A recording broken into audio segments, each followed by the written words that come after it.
Hi everyone, you're watching Lessons That Matter, episode 6, Love, Happiness and Money. A quick question to you. Suppose I place love, happiness and money before you and ask you to choose any two out of these, which would you pick? Also support your choices as to why you pick those two. Go ahead, think. I've previously asked this very same question to at least 1,000 of them from different backgrounds and demographics. The answers are varied, particularly the supporting reasons are. Well, before I give you my answer, remember there is no such right or wrong answer for questions like these. Any which ways, here's my answer.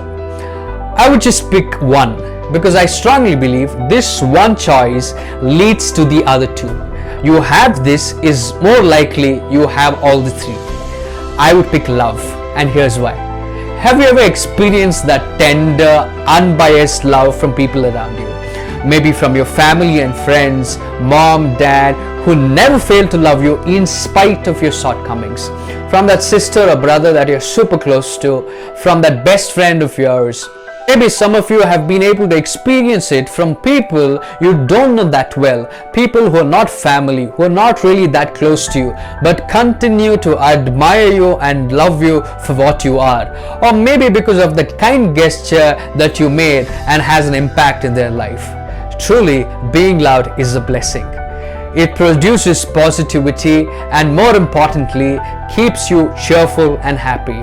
So there you go, love leads to happiness. So what I mean is, if you're loved, you tend to be happy. Oh wait, we still got to go reach money. Now that you've been loved and happy, your mental health is at its best.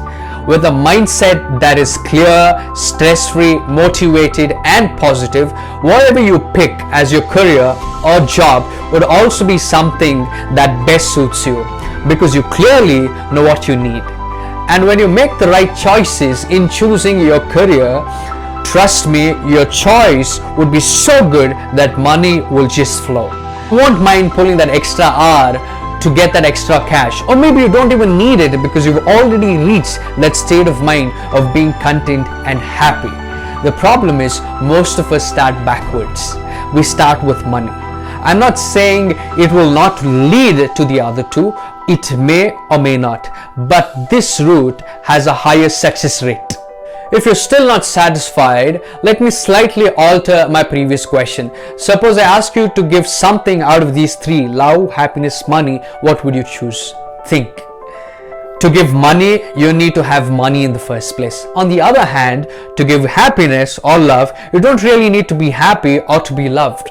A person who's craving for love, who's never been loved before, knows how important and essential it is to be loved. Such person, even though never loved, would not wait a minute to give love to someone who needs it. I have known few people with the most scarred life, yet are the ones who spread the happiest moments. There is a story that most of you might have heard, where a really sad and depressed person goes to see a doctor. The doctor, after prescribing certain medicines, asks him to attend a stand-up comedy of a certain person. Only to the surprise of the doctor, the man said, "I am that stand-up comedian." Moral is, you don't need to be happy to spread happiness. You can generate it within yourself. For these reasons, I strongly believe love alone is enough, and it will lead me to the other two. Also remember, if I had to ask you the same question 5 years from today, your answers might differ, because each one's answer may be influenced by his or her most recent past, and each one's answers are to be respected. Thank you for watching this video. Go ahead, spread love, spread happiness.